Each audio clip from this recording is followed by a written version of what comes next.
नमस्कार मंडळी, विभूती दर्शने यूट्यूब चॅनलमध्ये आपले सर्वांचे स्वागत आहे। आपल्या हिंदू धर्मामध्ये अनेक जाती धर्माचे लोक राहतात आणि प्रत्येकाच्या चालीरीती ह्या वेगवेगळ्या आहे।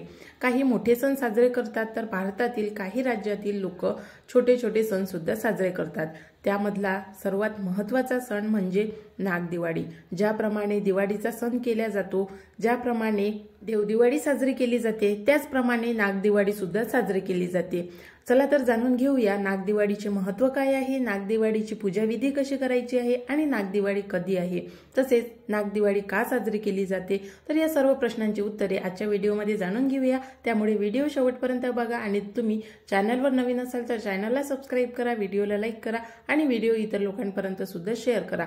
चला तर व्हिडिओला सुरुवात करू। नागदिवाळी म्हणजे नागदेवतेचा सण। आपल्या भारतात नागदेवाचे कितीतरी मंदिरे आहेत, त्यातील एक मंदिर उत्तराखंड मधील चमोली या जिल्ह्यात आहे आणि ते वन गावात आहे।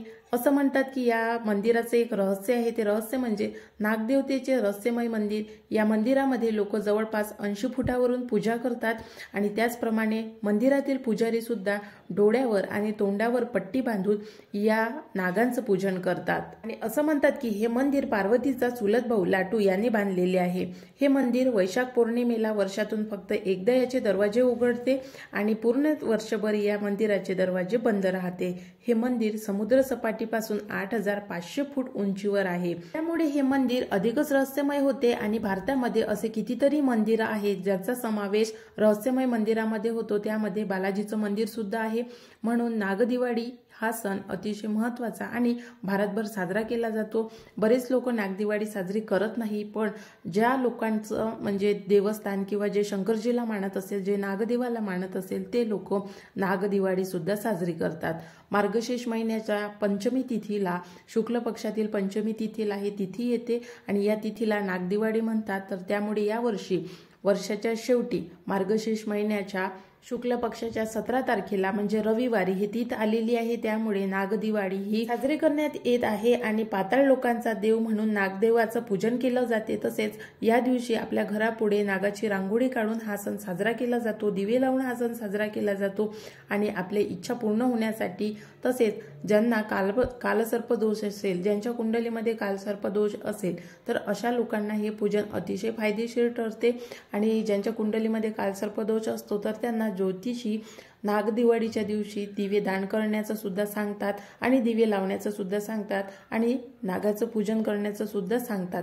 तर हा ज्यांना कालसर्पदोष असेल तर अशा लोकांनी अवश्य नागदिवाळीच्या दिवशी दिवे दान करावे, तसेच नागाचं पूजन करावं। आता हे पूजन नक्की कधी आणि कसं करावं, तर नागदिवाळीच्या दिवशी आपल्याला माहित आहे मार्गशीर्ष महिन्यातील पंचमी तिथीला हे तिथी येते आणि ही तिथी 17 डिसेंबरला आलेली आहे 2023ला।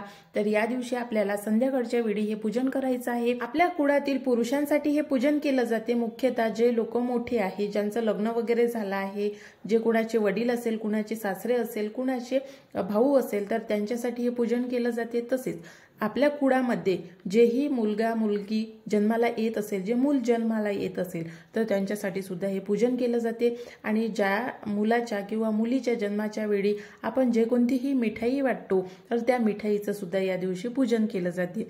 पूजन कसं केलं जाते, तर तुम्ही जर मुलगी झाली तर बर्फी वाटली असेल किंवा जिलेबी वाटली असेल, तर या दिवशी नागदिवाळीच्या दिवशी ते पूजनामध्ये त्यावर कापूर जाळला जातो किंवा तुपाची वात जाळली जाते आणि या मिठाईचं अशा पद्धतीने पूजन केलं जाते। तसेच कणकेचे दिवे केले जाते, बाजरीचे दिवे केले जाते किंवा या दिवशी पुरणाचे सुद्धा दिवे केले जाते आणि हे आपल्या कुळातील, आपल्या कुळातील जेही मुलं मुली असेल तर त्यांच्या नावाने हे दिवे लावले जाते।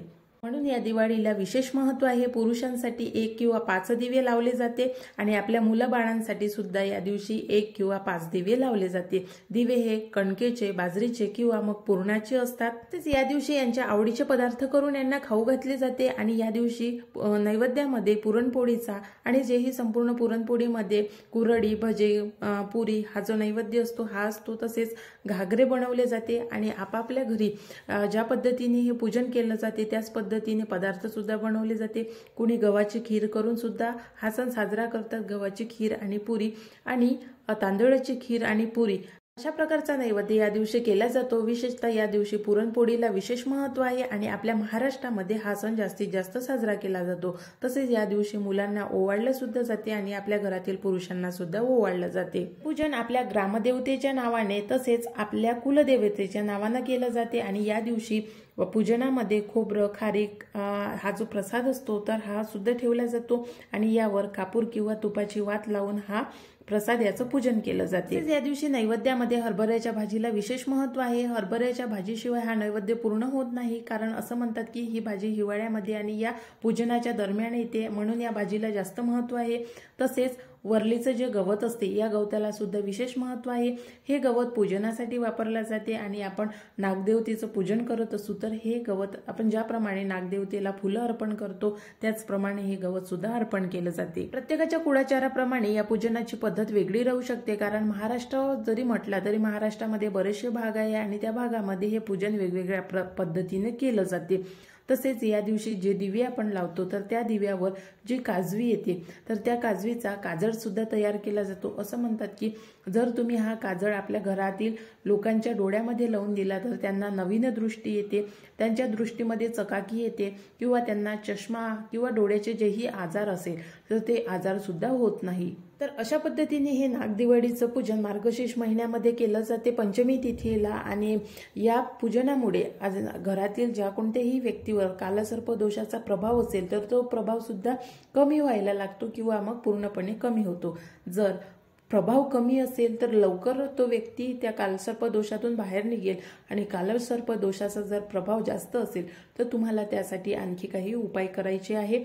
तर त्यासाठी मी स्पेशल व्हिडिओ घेऊन येणार आहे आपल्या चॅनलवर, त्यामुळे तुम्ही चॅनलला जर अजूनपर्यंत सबस्क्राईब केलं नसेल तर सबस्क्राईब करा आणि बेल आयकॉनला प्रेस करा। तर अशा पद्धतीने नागदिवाळी साजरी केली जाते। तुम्ही कोणत्या भागामध्ये राहता आणि तुम्ही कोणत्या पद्धतीने नागदिवाळी साजरी करता तर मला कमेंट्स करून नक्की सांगा आणि व्हिडिओ कसा वाटला तर ते सुद्धा कमेंट्स करून सांगा। तसेच व्हिडिओ जास्तीत जास्त लोकांपर्यंत शेअर करा आणि व्हिडिओला लाईक करा। नवीन व्हिडिओमध्ये नवीन माहिती सोबत लवकरच भेटू। आजचा व्हिडिओ बघितल्याबद्दल धन्यवाद।